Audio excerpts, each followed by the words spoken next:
deia, comencem la taula jurídica 3, reptes i propostes sobre el tractament del crèdit públic en la segona oportunitat. En aquesta taula ens acompanyaran 3 magistrats que estan, esperem, connectats.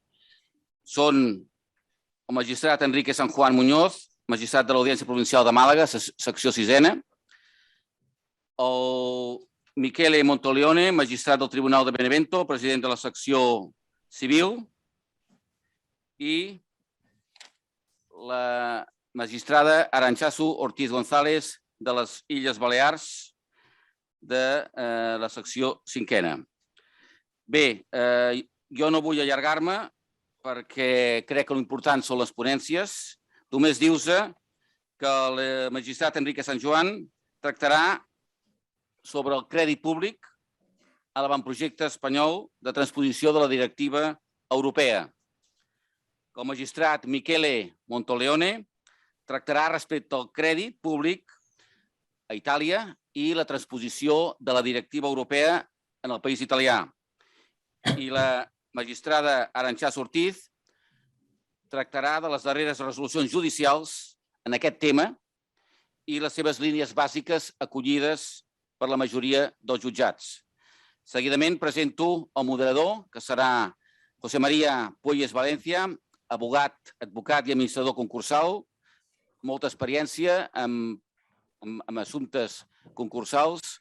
També és membre de la secretària de l'Associació Espanyola de Derecho de Consumo i ha publicat diverses obres sobre jurisprudència concursal, sobre guia pràctica de la segona oportunitat, sobre guia pràctica del texto refundido de la ley concursal. Per tant, és una persona experta en la matèria i és el que li passo seguidament la paraula perquè actuï de moderador. José María, tienes la palabra. Gracias. Muchas gracias, Ignasi. Pues muy brevemente, para pasar a la primera ponencia de don Enrique San Juan. Vamos un poco mal de tiempo, así que será una intervención de cada ponente de 15 minutos y dejaremos los 15 últimos minutos para preguntas. Así que, Enrique, si estás. Si no te importa, el orden es primero Arantxasu, después Michelle y después yo. Ningún problema. Arantxa. Muy bien. Buenos días. Muchísimas gracias por la invitación y enhorabuena por la organización de este congreso. La verdad que es un honor participar y humildemente voy a referirme a algunas de las resoluciones que se han dictado en esta materia. Como es una actividad docente, pese a que he sido invitada en mi condición de magistrada, son opiniones doctrinales o que han sido tratadas en resoluciones, pero las refiero en mi nombre, no hablo en nombre de mi sala, aclaración que siempre es prudente hacer. Y quería comenzar en estos minutos que me han concedido haciendo una breve referencia a la primera vez que nosotros nos enfrentamos como jueces a esta problemática en la aplicación e interpretación de la norma relativa a la segunda oportunidad. Como saben, y ya se ha tenido ocasión de citar esta mañana, esta institución es una excepción ante la situación de insolvencia, que ya de por sí es una situación excepcional, y que introduce una institución, la de la segunda oportunidad, en la que éramos los últimos prácticamente en toda Europa en tener una regulación de esta materia.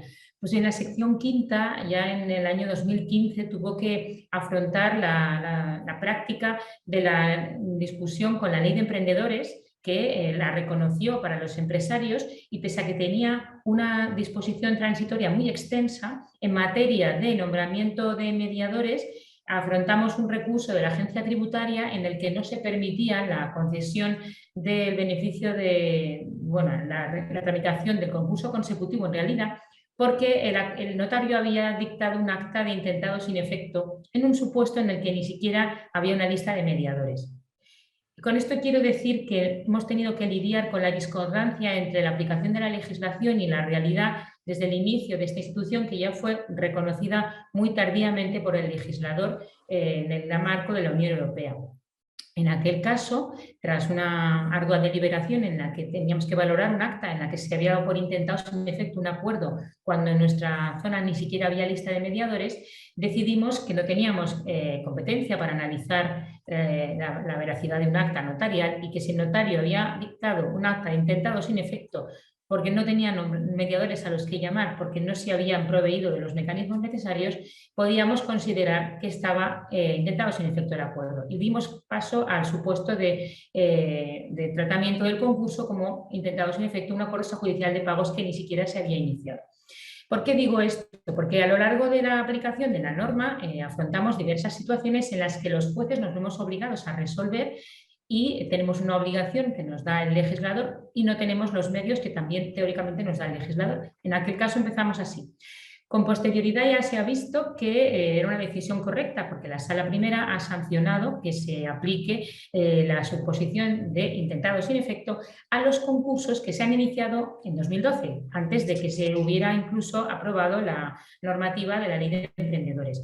Y así, en la sentencia de la Sala Primera de 1 de julio de 2020, que confirma una decisión de esta sala, la sección quinta de Baleares, se hace referencia incluso a un supuesto en el que no solo no se había intentado sin efecto, ni estamos en el supuesto de que no había legislación para acudir al mediador, sino que se trata de un convenio que se asemeja a una situación en la que el deudor, persona física, se había visto sometido a un proceso concursal y había intentado un pacto con sus acreedores con anterioridad a acudir al mecanismo del concurso consecutivo. Y esta decisión, como les digo, la sentencia de 1 de julio de 2020 confirma que se tramitó por el 178.4 de la ley concursal. Este antecedente quería hacerlo constar como punto de partida con estas ideas. La insolvencia es una situación excepcional, la exoneración del pasivo insatisfecho es una excepción dentro de esa excepción y el juez lo que intenta lo que hace es aplicar la norma a un supuesto en el que se ha promulgado unas decisiones legislativas que pretenden la exoneración plena del deudor insolvente de buena fe que ha cumplido todas las normas que se imponen en la legislación concursal, que como saben son numerosas y complejas. En este escenario nos encontramos con los deudores denominados de crédito público y en este sentido el Tribunal Supremo en sentencia 2 de julio de 2019 confirmó una decisión de esta sala en la que analizando no el supuesto del 178.4 sino el 178.5 en una decisión integradora aplicando un precepto farragoso, complejo, de difícil inteligencia, confirmó la decisión de que si al deudor insolvente, persona física, que había intentado cumplir el acuerdo extrajudicial de pagos y el pago de un 25% del ordinario, los demás requisitos que establece ese precepto, se le exoneraba toda la deuda, en congruencia con ese precepto que acudimos al principio de la institución, tenía sentido aplicarlo al 168.5, que son los supuestos de deudores con menos capacidad económica. Y eso incluye el crédito público, que sería en principio un pasivo no exonerable, incluido en el plan de pagos, y que tras el cumplimiento de 5 años podía dar lugar a la exoneración plena. En este escenario llegamos al texto refundido de la ley concursal, que entró en vigor el 1 de septiembre de 2020. Y con posterioridad a la entrada en vigor de esta norma, los jueces han seguido aplicando la doctrina jurisprudencial de 2 de julio de 2019 en su amplia mayoría, no con un ánimo de desobedecer al legislador, sino razonando en conjunto, como hemos venido haciendo, ya les citaba el precedente de 2015, aplicando un acuerdo extrajudicial de pagos intentado sin efecto cuando el notario así lo había hecho constar en acta y no había mediador para nombrar, ratificado por sentencias del Supremo respecto a los convenios intentados sin efecto, que no se pueden exigir a concursos de persona física que comenzaron antes de que entrara en vigor esa ley, o en los supuestos de convenio intentado sin efecto, que ni siquiera es una acuerdo extrajudicial de pagos. La tarea de la jurisprudencia no es caprichosa, está razonada, motivada y pretende el cumplimiento del fin de esta institución. La polémica con el texto refundido es que expresamente excluye el crédito público y este precepto ha sido inaplicado por la mayoría de los jueces de lo mercantil por entender que es contrario tanto a la jurisprudencia como a las directivas europeas que van en la dirección de que se controle que la institución no tenga ninguna aplicación fraudulenta, se comprueben los requisitos de buena fe, no se aplica a deudores con concurso culpable, se exige la liquidación de todo el patrimonio y se tiene que destinar como crédito no exonerable parte del activo que tenga el deudor concursado mientras cumple el plan de pagos a los créditos privilegiados generales reconocidos en este mismo plan, con lo cual se detraen recursos de otros acreedores ordinarios en puridad, respetando los privilegios que tiene, por supuesto, el crédito público.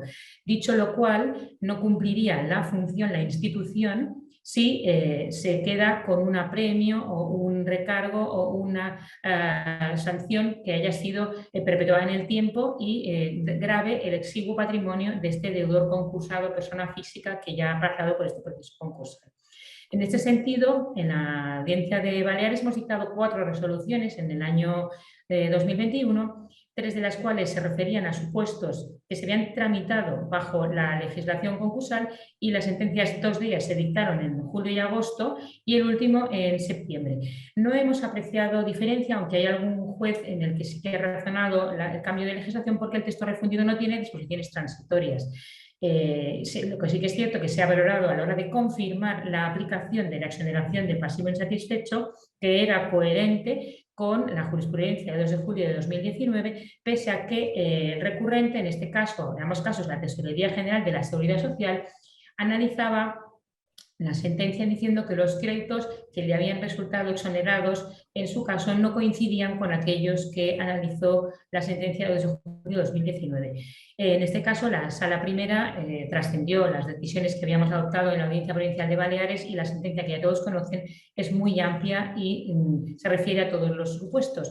Pero además, las decisiones de los jueces hubieran resultado sorpresivas sin una sentencia dictada el 8 de septiembre, 7 días después de que entrara en vigor el texto refundido, habiéndose tramitado tanto la solicitud del beneficio como la conclusión antes del concurso consecutivo, bajo la vigencia de la ley anterior y en la esperanza de que el texto refundido armonizaba lo que ya estaba en vigor, aplicarán sorpresivamente este precepto.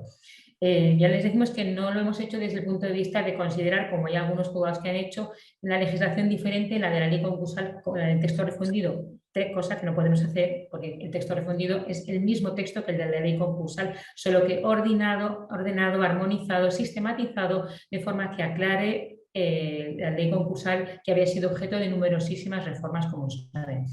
En primer lugar tenemos la persistencia en la jurisprudencia, tanto en la sentencia de 2 de julio de 2019 como en la de 1 de julio de 2020, 2 supuestos diferentes, los dos confirmando decisiones de esta sección, en el que ratifican la inteligencia del precepto como ha venido siendo entendiendo y les explicamos.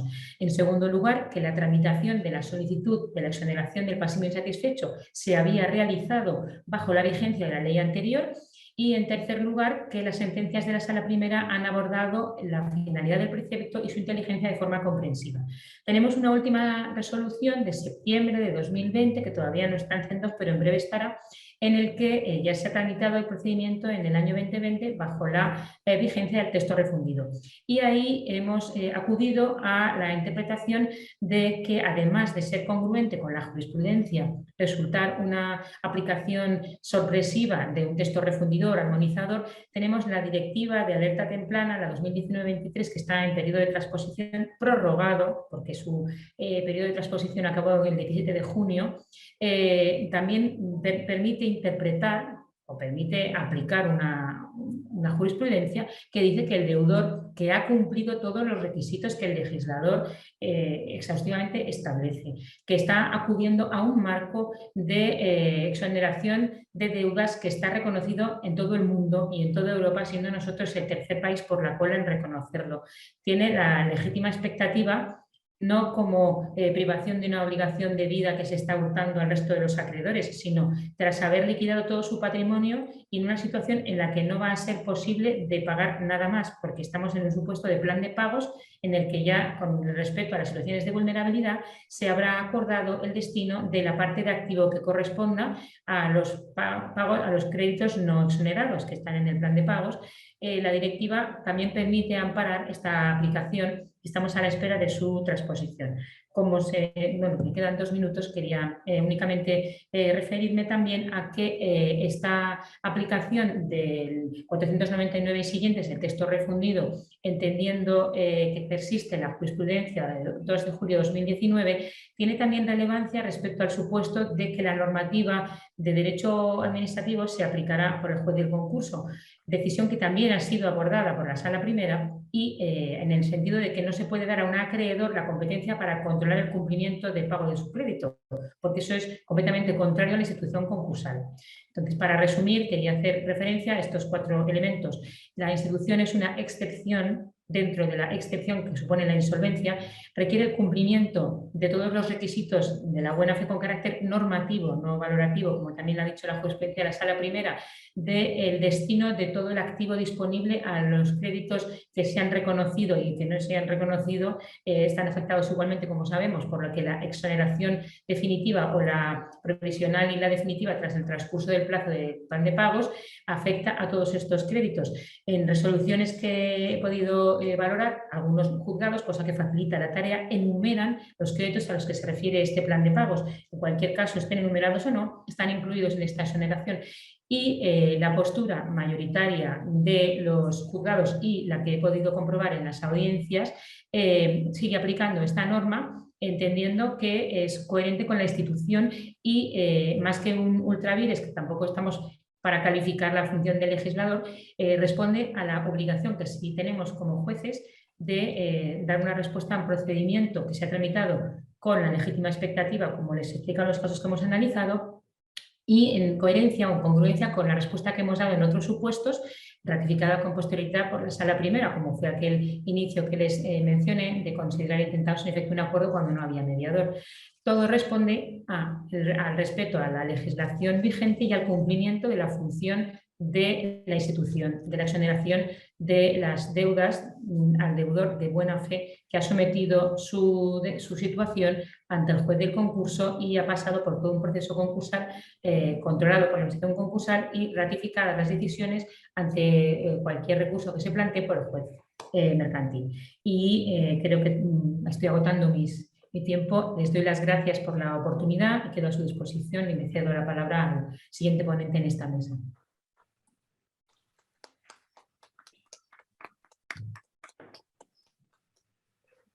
Muchas gracias, Aránzazu. Pasamos a la ponencia de Michele Monteleone.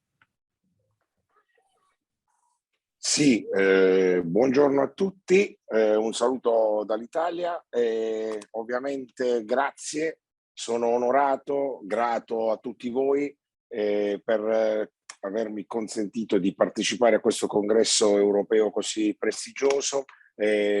Complimenti agli organizzatori, al Collegio degli Avvocati di Barcellona e grazie di nuovo per questa opportunità. Il voler o il dover trattare della funzione come dire, del creditore pubblico in Italia nell'ambito della ristrutturazione del debito è un momento o afferisce alla trattazione di un momento di particolare delicatezza.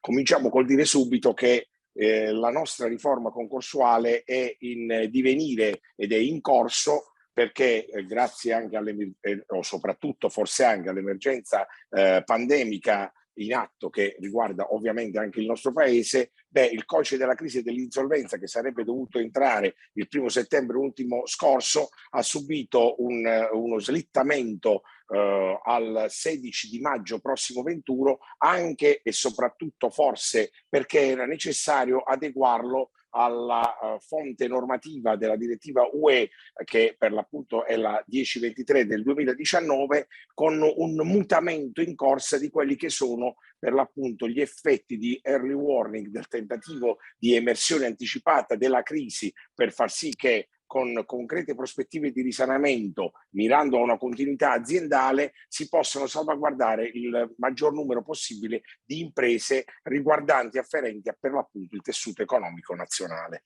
Dobbiamo dire che la riforma in atto, che neanche a farla apposta è entrata in vigore a tutto tondo avantieri, e quindi parlo del 15 di novembre ultimo scorso, ha fatto sì che proprio per quanto riguarda il creditore pubblico, la struttura o la strutturazione dell'istituzione dell'allerta esterna abbia visto un differimento molto prolungato. Si parla già in Italia di un differimento di un istituto che non entrerà forse mai più in vigore, che per l'appunto è quello dell'obbligo di segnalazione nell'ambito dell'allerta esterna di creditori pubblici qualificati di uno stato di crisi o di pre-crisi o di uno stato di insolvenza laddove ritenuta reversibile, perché l'insolvenza irreversibile e quindi irredimibile, che non dà più la giustificazione di un ritorno all'imprenditore in crisi e quindi insolvente, apre le porte della liquidazione fallimentare o giudiziale, per dirla con il codice della crisi e dell'insolvenza.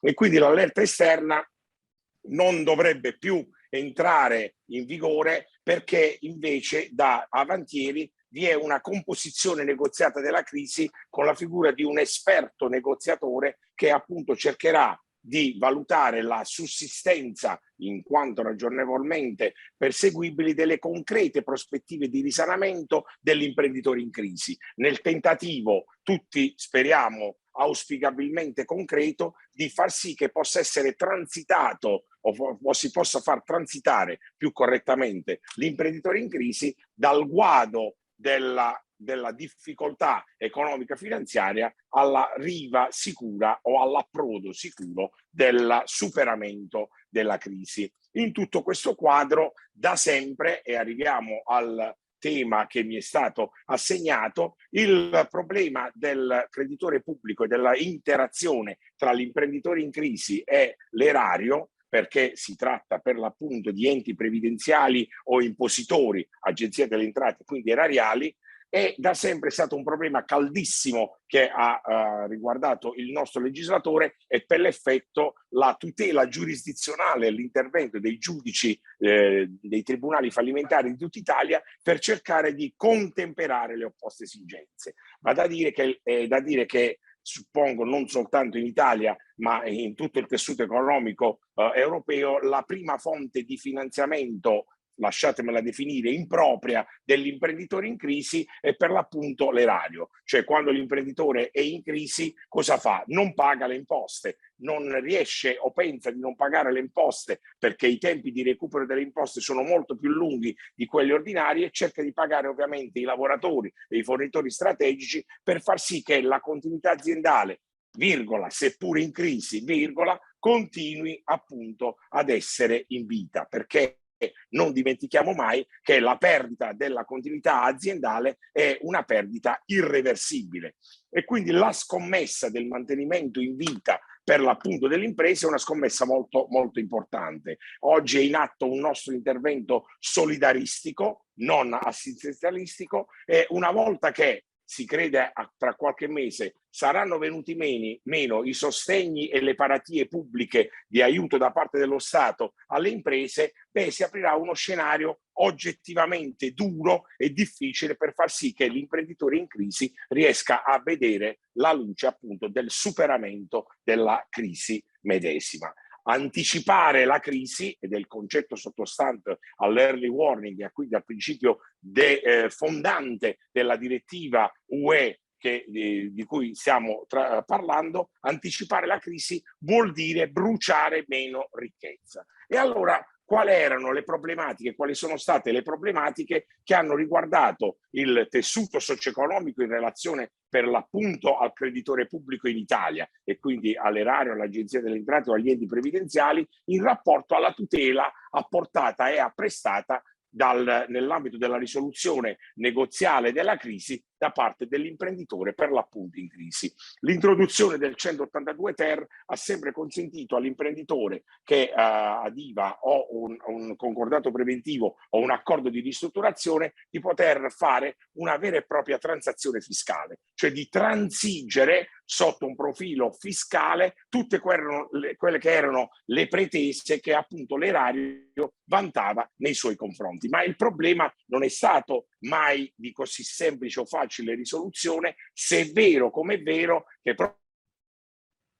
proprio sotto legge natura delle normative europee, già in relazione alla problematica della falcidiabilità del credito IVA è stato ritenuto ed è stato necessario l'intervento della giurisdizione e di noi magistrati, fino a far traghettare l'evoluzione applicativa del principio normativo alla sentenza della Corte di Giustizia UE 7 aprile 2016, che ha consentito il superamento della infalcidiabilità del credito IVA, che era un mantra, un principio generale a fronte del quale gran parte dei giudici, ovviamente che dovevano applicare una normativa che il nostro legislatore non poteva non attuare in ossequio del principio europeistico, ha ritenuto per l'appunto di superare. Qual era, detto in due parole, il problema? Se l'imprenditore vantava o era scoperto per un'esposizione o una sovraesposizione da credito IVA,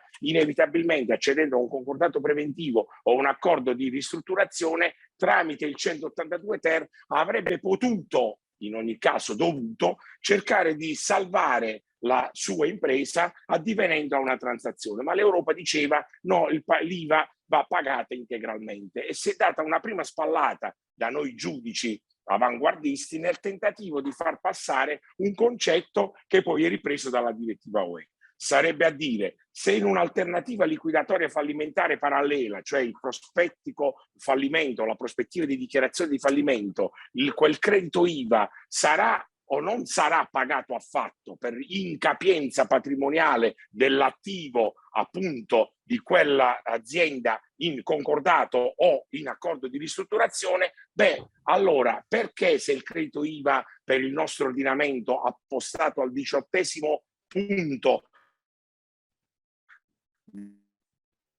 del 2078 civile, l'ordine dei crediti è un credito che non sarà mai pagato in caso di incapienza patrimoniale, perché se invece è previsto il pagamento percentuale in un concordato preventivo o in un accordo di ristrutturazione appoggiato a una transazione fiscale come procedimento di fiancheggiamento, perché non ritenere l'omologazione di questo istituto, che avrebbe consentito il superamento della crisi a fronte di una liquidazione alternativa pari a zero in un successivo ed eventuale fallimento? Questo principio è stato recepito dalla Suprema Corte di Cassazione con una pronuncia del 2017, che ha fatto suo il dictum, per l'appunto, della pronuncia della Corte di Giustizia Europea del 7 aprile del 2016. Ma occorreva adeguare al dictum della direttiva UE questa problematica, per l'appunto afferente alla falcidiabilità non soltanto del credito IVA, ma di qualunque tipo di esposizione debitoria del nostro imprenditore nei confronti del pubblico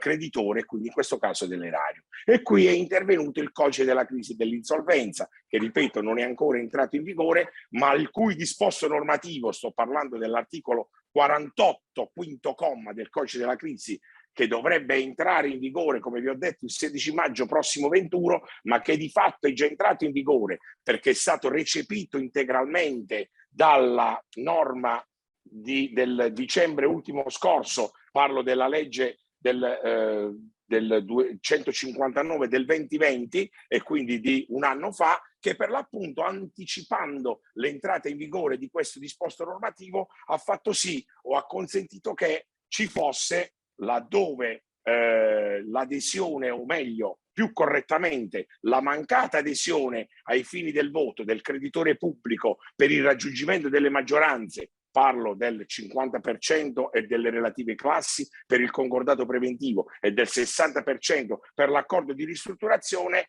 non dovesse essere necessaria e si sarebbe dovuta superare, e quindi ritenere che anche in mancanza di voto, come diceva il decreto legge del 2020 di cui vi ho poc'anzi fatto cenno, anche in mancanza del voto si sarebbe dovuto equiparare la mancanza del voto al raggiungimento delle prescritte maggioranze, laddove, in base a una relazione del professionista indipendente, fosse stato attestato che la proposta di soddisfacimento della predetta amministrazione sarebbe risultata più conveniente rispetto all'alternativa liquidatoria. E allora il gioco era chiaro: prendendo spunto come onda lunga di quello che era tutto il nostro elaborato giurisprudenziale che traeva origini, come vi ho storicizzato, dal lontano 2012 ai giorni nostri, anche il legislatore riformista, adeguandosi al principio della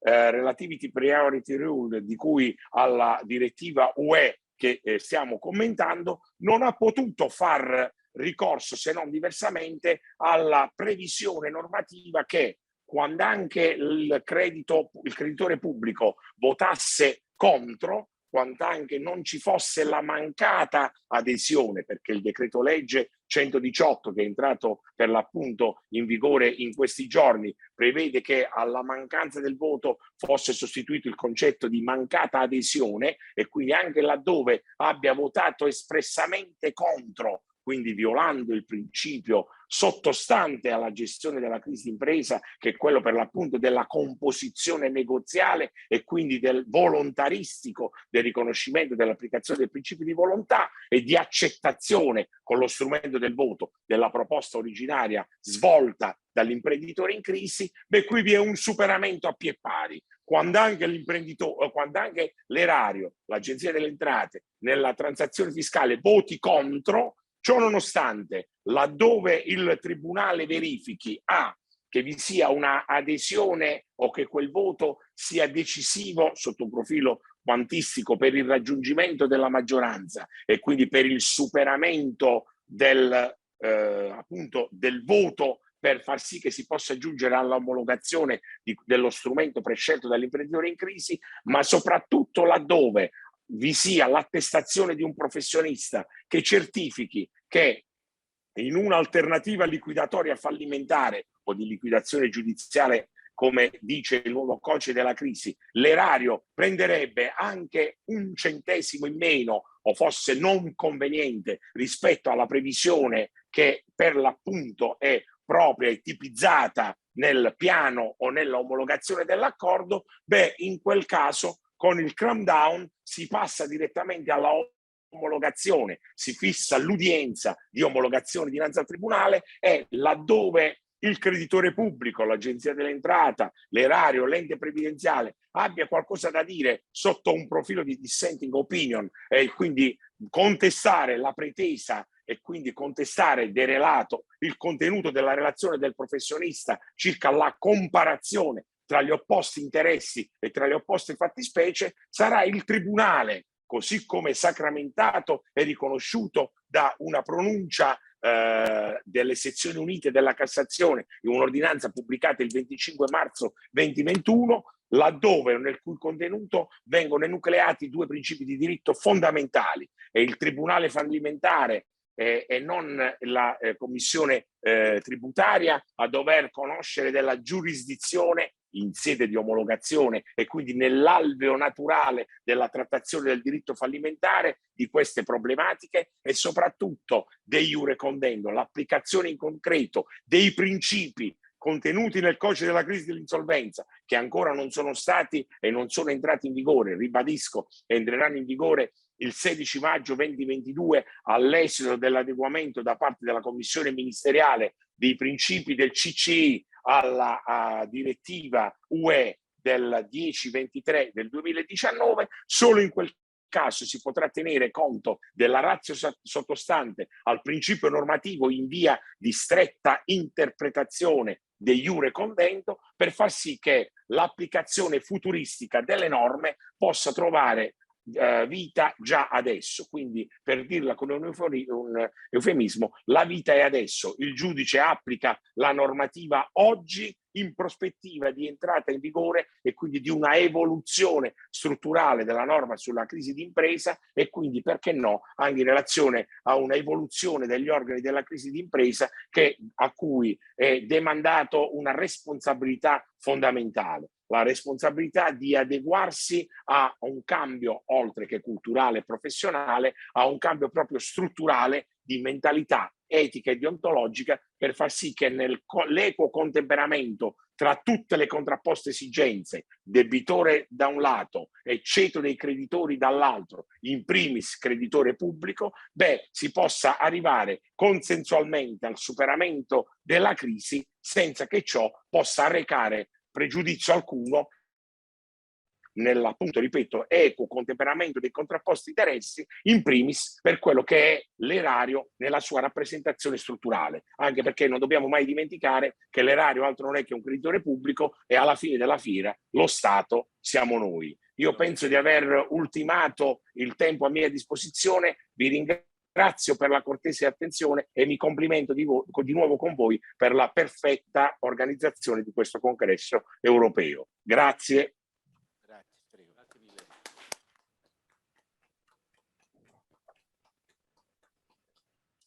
Pues ahora sí, Enrique, cuando usted guste. Muchas gracias, José María. En primer lugar, muchísimas gracias a todos. Es un placer para mí estar aquí y gracias por la invitación al Colegio de Abogados de Barcelona, que además particularizo en Jesús y en Ivonne, que tan amablemente estuvieron aquí en Málaga hace unas semanas y con los que pude compartir y departir. Lamentablemente mis obligaciones me han llevado a no poder asistir presencialmente y esto pesará en mí para el resto de mi vida, pero como pienso ir a Barcelona dentro de poco, pues esto ya me lo superaré.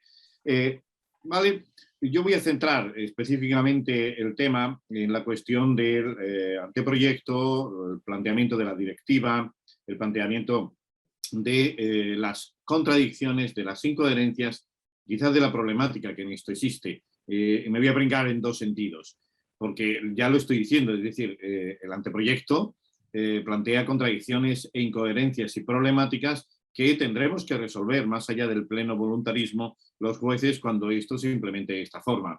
Y por último, soy consciente, sin embargo lo dejo para el final, soy consciente de las interpretaciones doctrinales y de quienes han participado en la elaboración de la directiva o de los que han participado en la subcomisión a efectos de la afectación de la refundación concursal que estamos planteando, de que respecto del crédito público, pues en principio parece que solo cabría, parece que solo cabría una interpretación a estos efectos. Es evidente que existe a estos efectos un sesgo importante del crédito público a lo largo de toda la propuesta de reforma y que lo ha sido y que puede estar justificado en algunos razonamientos, no así en otros, como es, por ejemplo, el tema de la segunda oportunidad. He tenido la oportunidad, valga la expresión, de oír a algunos ponentes sobre la preocupación del exceso de crédito de los consumidores. Bueno, ya lo ha hablado mi compañera Aránzazu a efectos del concepto normativo. Yo no me gusta, pero bueno, es el concepto normativo del Tribunal Supremo en la interpretación de los criterios de la buena fe. Este planteamiento pretende esencialmente evitar estos supuestos, aunque se eliminan algunas incoherencias que también teníamos antes. Resultaba que por determinados delitos, ahora no, en materia de responsabilidad extracontractual ya no se van a salvar, o responsabilidad civil derivada de los delitos. Dentro de este marco voy a citar una primera expresión que realiza el anteproyecto, que pueden ser en sí misma ser contradictoria con lo que luego también afirma. Nos viene a decir en la exposición de motivos que los empresarios de buena fe, insolventes o sobreendeudados, pueden disfrutar de la plena, resalto, de la plena exoneración de sus deudas después de un periodo de tiempo razonable, lo que les proporcionaría una segunda oportunidad. Esto no es cierto. Bien es cierto que es matizado con posterioridad, pero no es plena. Claro, la misma exposición de motivos ha venido a plantear las razones por las que no ha funcionado el régimen de segunda oportunidad o el régimen del acuerdo extrajudicial de pagos a efectos de la exoneración. La primera de las razones que nos ha dado es, mire usted, como exigíamos un pago de un umbral mínimo de deuda, pues esto evidentemente dejaba en unas circunstancias, 387 segundos del texto refundido, dejaba en unas circunstancias diferentes a unos deudores respecto de los otros. Y esto ha hecho que no se tengan en cuenta otros parámetros tan trascendentales como es el tema de la buena fe. Vale. En segundo lugar, el modelo vigente de exoneración del pasivo insatisfecho nos dice que exigía la previa liquidación y ahora esto lo cambiamos y establecemos un doble vía con o sin petición de liquidación. Para ello eliminamos este proyecto de acuerdo extrajudicial de pagos que no ha servido y el que además se establecía criterios tales como si usted solicita la exoneración del 100%, eso no es una exoneración. Mire usted, esta es la que hay. No puedo. Si soy de buena fe, soy de buena fe, tenga o no tenga el 100%. Parece que a partir de ahora esto lo quita. Pero también dice, en otro apartado dice, mire usted, cuando el deudor insolvente es una persona física, el concurso pretende identificar a los deudores de buena fe y ofrecerles una exoneración parcial del pasivo insatisfecho. Ya no es total, ya es parcial en función de aquello. Esta contradicción, en líneas generales, no es fruto de un error a la hora de redactar, es fruto precisamente de qué es lo que pretende la directiva, y ahora lo veremos al final, y qué es lo que estamos nosotros transponiendo. Y finalmente establece un procedimiento de segunda oportunidad que dice que es más eficaz porque amplía este concepto a las deudas exonerables. Bien, ahora vamos a ver esto, el planteamiento de incluir aquí los créditos contra la masa, además de los créditos o determinados créditos concursales. ¿Cuáles son las razones que justifica el anteproyecto por el que se van a excluir determinados créditos de esa exoneración? Y las he clasificado aquí 6 supuestos. Primer supuesto, dice que para que haya una sociedad justa y solidaria asentada en el Estado de Derecho, pues determinadas deudas de derecho público o de alimentos, estas segundas evidentemente, o de ilícito penal, incluso deudas por responsabilidad extracontractual, hasta aquí bien, el planteamiento es las razones que llevan a no exonerar la deuda pública es razones de satisfacción para una sociedad justa y solidaria. La primera de las razones que teníamos al principio de la normativa concursal era que no podíamos exonerar ni establecer nada respecto de la deuda pública, ni siquiera en convenios, porque esto podría ir contra la competencia, hasta que el Tribunal de Justicia de la Unión Europea se pronunció respecto a un asunto alemán y dijo no, esto no va contra la competencia en supuestos de ayudas, en supuestos de crisis empresariales. En otros casos dice sinergias o externalidades negativas. En este caso no lo justifica respecto del crédito público, sino, por ejemplo, de los créditos para los abogados o procuradores. Exoneración respecto de determinadas deudas que gocen de garantías reales con determinados límites, en este sentido, que es la protección del régimen de acceso al crédito público en que tan preocupado está el legislador. De forma excepcional, también algunos supuestos en donde el acreedor puede caer en insolvencia, el acreedor que puede ser exonerado, que también eso justificaría que no se exonere. Vuelve a repetir en el quinto de los argumentos, se mantiene el derecho vigente en cuanto a la exclusión de los créditos públicos y los efectos de exoneración respecto de los acreedores, entre otros. Es decir, ya no es por razones de sociedad justa y solidaria, sino es que se mantiene un régimen que el anteproyecto recoge, lo es en relación al texto refundido, no a la interpretación de 2 de julio de 2019 del Tribunal Supremo. La sexta sería, en sintonía con el régimen de responsabilidad del cónyuge, cambia el régimen, lo hablaréis en otro apartado, de responsabilidad del cónyuge casado en régimen de ganancia. Bien, pues empezamos con los problemas. El primer problema es determinar qué son los créditos públicos. Y los créditos públicos a estos efectos ya nos plantean un primer problema si tenemos en cuenta la reforma del 489 en relación al 492 bis del propio texto refundido y la jurisprudencia del Tribunal Supremo. Porque claro, el 489, los apartados cuarto, quinto y séptimo establecen deudas que pueden ser públicas. El cuarto dice deuda derivada de créditos de derecho público. Vale. Quinto, las deudas por multas a que hubiera sido condenado el deudor en procesos penales y por sanciones administrativas muy graves. Ahora vamos a esto y también en relación a la directiva. El séptimo dice, las deudas con garantía real, sean por principal, intereses o cualquier otro, pero en todo caso la parte cubierta por el privilegio especial. Oye, es que es posible establecer garantías reales respecto, que son privilegios especiales, respecto de la deuda pública también. Pues ya tenemos 3 supuestos. Entonces, en estos 3 supuestos deberíamos observar el régimen de las garantías reales. Deberíamos establecer entonces que el régimen de no devengaran intereses, tenemos en cuenta entonces el artículo 500, el 496 bis, el que hasta donde alcance la garantía, desde la declaración de concurso, el marco de no devengarán intereses, los moratorios, ¿Los moratorios se asimilan o no se asimilan al marco de los recargos o de los intereses de demora que pudiera establecer la Administración cuando ha pillado algo en garantía y, por lo tanto, se establece como un privilegio especial que ya sabemos se protegió especialmente a efectos de la rescisión? Todo este régimen nos lleva además a considerar que el Tribunal Supremo ha venido diciendo, mire usted, los recargos por sanciones es un crédito público, sentencia 21 de enero de 2009, al margen del que lo calificara como subordinado. La definición del crédito público en la de 16 de julio de 2013 del Tribunal Supremo es amplísima en relación al entonces 92, 2 y 4, es amplísima. Prácticamente ocupa todo, pero por si no ocupaba todo, la de 23 de mayo de 2018 en materia de esta no, la de 20 de noviembre de 2018 en materia de subvenciones también los califica de públicos. Sí que lo matiza cuando hay una contragarantía y a estos efectos aparece un crédito público en esta que he dicho de 23 de mayo. La sentencia de 11 de abril de 2019 nos dice que no operan los moratorios para el concurso y en garantías reales, 152.2 actual, y esto debería suceder también en el marco de esos supuestos de exoneración si existe una garantía para el crédito público. Por retenciones tributarias, crédito público, 22 de mayo de 2019. O la sentencia penal del Tribunal Supremo de 24 de octubre de 2013 en cuanto la exacción de responsabilidad civil derivada del delito la lleva expresamente al marco de los intereses moratorios y dice, estos también. Por lo tanto, también es crédito público, no, en teoría no sería exonerable, lo que yo me hago.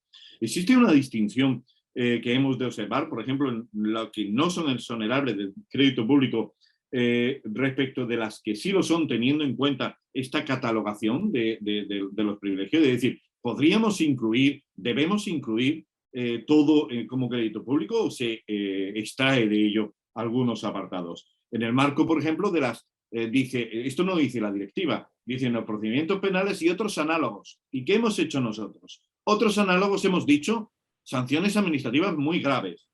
Este en principio está fuera del marco de la directiva o es análogo.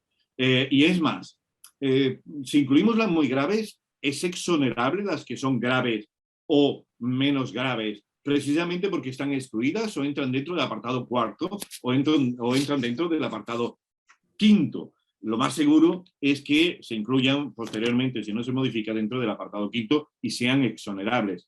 Ya como lo estoy diciendo, seguramente habrá una propuesta de reforma para que se incluyan como exonerables todos estos supuestos. La segunda es el marco de las garantías reales. Si está garantizada la deuda pública, obedecerá el régimen de garantías reales y, por lo tanto, la distinción entre el loan to value and haircut en lo que excede y en lo que no excede, o en el caso de que se haya ejecutado lo que excede, si se somete a la exoneración o en su caso al plan de pagos y posteriormente a la exoneración o no. O este régimen va a ser específico también para los créditos públicos. Por lo tanto, en estos supuestos tenemos que reestructurar el 279, 280, 281 de la normativa concursal y primero definir en cuál de estos 4, 5, 6 se recoge el planteamiento de los 4, 5 y 7, perdón, se recoge este planteamiento. Bien, como decía al principio y voy terminando, yo soy consciente de que las interpretaciones han sido muy claras. La doctrina, quienes han intervenido y algunos artículos que he leído y han dicho, mire usted, es que la discusión de la directiva no era, el crédito público era exonerable tomando en cuenta el artículo 23.4 de la directiva. Esto es solo ejemplificativo. Lo han oído ustedes, como yo, lo hemos oído. Pero yo me he ido a la discusión parlamentaria. Dentro del Parlamento Europeo y he encontrado dos documentos. Dos documentos del que les leo dos trozos, que son los que van a motivar cuestiones prejudiciales a mansalva si esto se mantiene de este régimen. El primero de ellos es 2017, una propuesta de enmienda que se da en el Parlamento y que no se incluyó. Y vino a decir, oiga, vamos a tener en cuenta aquí el interés público y la promoción de la iniciativa empresarial.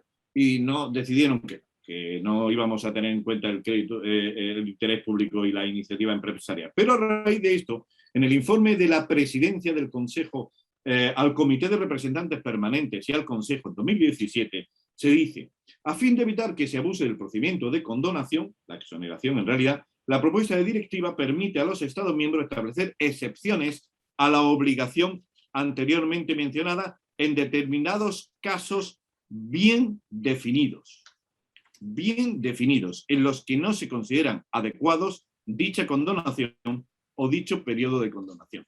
Es decir, la presidencia en relación a esta propuesta de enmienda que saltó de 2017 vino a decir, mire usted, que lo tenemos bien definido lo que queremos en el 23.4, lo que queremos que no sea exonerable lo tenemos bien definido. Y por ese lado, y a partir de eso es lo que tenemos que desarrollarlo. Sé que no es compartida esta interpretación y que se dice, no, mire usted, es que la directiva lo que recoge es meramente ejemplificativo. Bueno, cuando cobre vida, pues ya estaremos planteando a estos efectos la interpretación mens legis y no mens legislatoris, que es la que actualmente estamos trabajando. Pues muchas gracias por su atención, quedo a su disposición. Gracias a mis compañeros, un honor estar con ellos.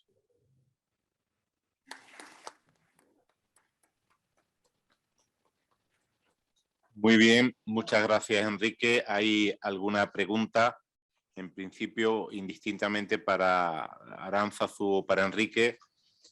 Nos preguntan qué opinión les merece la disposición transitoria del anteproyecto que pretende aplicar los requisitos para el BEPI y su extensión a los concursos iniciados con el texto refundido.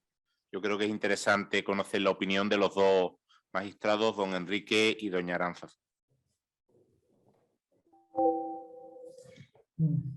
Bueno, nosotros, anteproyecto, yo ya he hecho el propósito de lo que no está publicado en el BOE, no comentarlo, porque luego pueden variar. Y creo que al hilo de mi intervención, lo que tienen que tener los procedimientos judiciales es coherencia. Nosotros lo que hemos intentado en las decisiones que hemos afrontado hasta ahora es evitar aplicaciones sorpresivas. Sí que es verdad que luego las transitorias en decisiones recientes, como las que ha dictado el Tribunal Supremo sobre los honorarios de los administradores concursales, por ejemplo, pues han marcado un antes y un después con consecuencias muy importantes. En materia de BEPI, bueno, yo prefiero no formular una opinión, pero seguro que Enrique sobre el anteproyecto la tiene. Yo me abogo por la coherencia y evitar decisiones sorpresivas desde los tribunales. Luego habrá que conciliarlo con el texto que finalmente se apruebe. Seguro. Tenemos todavía hay un sesgo ahí. El legislador entiende que el régimen que se está dando en el nuevo texto refundido es mejor. Por eso establece este sistema. De hecho, lo dice la exposición de motivos en varios sitios. Y dice, mire usted que hemos ampliado el catálogo de deudas exonerables. Hombre, como lo hemos ampliado, te voy a beneficiar con ello. Todavía tenemos un problema intertemporal, que es las solicitadas con anterioridad que no hayan sido resueltas o que hayan sido resueltas y estén en recurso de apelación o pendientes de esa sentencia en apelación. En cuyo caso, pues ya no sabemos, como la Audiencia Provincial de Valencia ha hecho, ¿no? Ya no, o esta última que parece que ha aplicado, pero de otra forma, la Audiencia Provincial de Baleares que explicaba mi compañera Aránzazu. Bien, este planteamiento, en principio, lo que pretende es dar seguridad. Es decir, a partir de ahora, vale, de acuerdo. Es decir, eso es lo que le pedimos a la ley, seguridad. Yo creo que se lo piden todos. Otra cosa es que esto sea más bondadoso que lo que teníamos, que en cualquier caso pues plantea serias dudas, ¿no? Muchas gracias. Otra pregunta que nos hacen, un poco nos piden que avance alguno de los ponentes si tiene información, ¿cuándo se espera la entrada en vigor? Y si se esperan muchos cambios y sobre todo cambios en cuanto a el tratamiento del crédito público. Yo no tengo información y por mi salud mental decidí no estudiarme mucho el anteproyecto. Lo he leído, lo he trabajado, pero prefiero ceñirme a la realidad. Y de hecho en los últimos congresos, aunque este es muy avanzado, nos han pedido hablen de las dudas que tienen sobre la mesa porque es lo que estamos resolviendo. Pero cedo con mejor criterio seguro a don Enrique la directiva tiene que estar implementada sí o sí. antes, en el segundo trimestre del año 2022, porque depende esencialmente de determinadas subvenciones públicas relacionadas con otra norma que es la digitalización, entre otras cosas, de la administración, de los notarios, registradores, etcétera, que está ahí discutiéndose. De hecho, un ejemplo de ello lo vemos en que las transitorias lo que nos establece es la fecha de 17 de julio de 2022, puede variar o no, pero nos la establece precisamente porque es la última fecha de incorporación, bueno, creo que unos días después, pero antes de esto tiene que estar implementada para que le den la directiva. Otra cosa es qué van a hacer con todo lo que vamos a incorporar. Es decir, ¿todo va a entrar en vigor en el mismo momento? Los dimes y diretes son muchos. ¿Se van a dejar en vacatio legis las normas, algunas más y otras menos? Pues esto, dimes y diretes hay en los mentideros muchísimos. Y por último, el crédito público. Si tenemos en cuenta que todo el anteproyecto, esto es ya opinión muy personal mía, si tenemos en cuenta que todo el anteproyecto pasó, después de pasar por justicia, pasó por el Ministerio de Economía y Hacienda, que de ahí los bises, de ahí el 492 bis, etcétera. Dijo, pues esto pasa siempre que vaya esto y esto no. Será muy difícil que pretenda una modificación, aunque sé, por lo menos, esto sí que lo dijo la anterior secretaria general técnica, sé que estaban muy preocupados y trabajando en ello, no sé el actual, porque lleva una semana apenas, trabajando en ello para ver qué es lo que podían hacer. Yo creo que este tipo de congresos es lo que ojalá estuvieran conectados algunos, sé que lo estarán, y estuvieran oyendo, al menos para que les surgiera la duda, la preocupación de qué es lo que pasa, porque hay un señor desde Málaga diciendo, ojo, que no hay verdadera segunda oportunidad si no le damos una segunda oportunidad, como hablaba nuestro compañero italiano anterior, a efectos fiscales. Mire usted, es que si no hay una solución a efectos fiscales, tenemos un serio problema.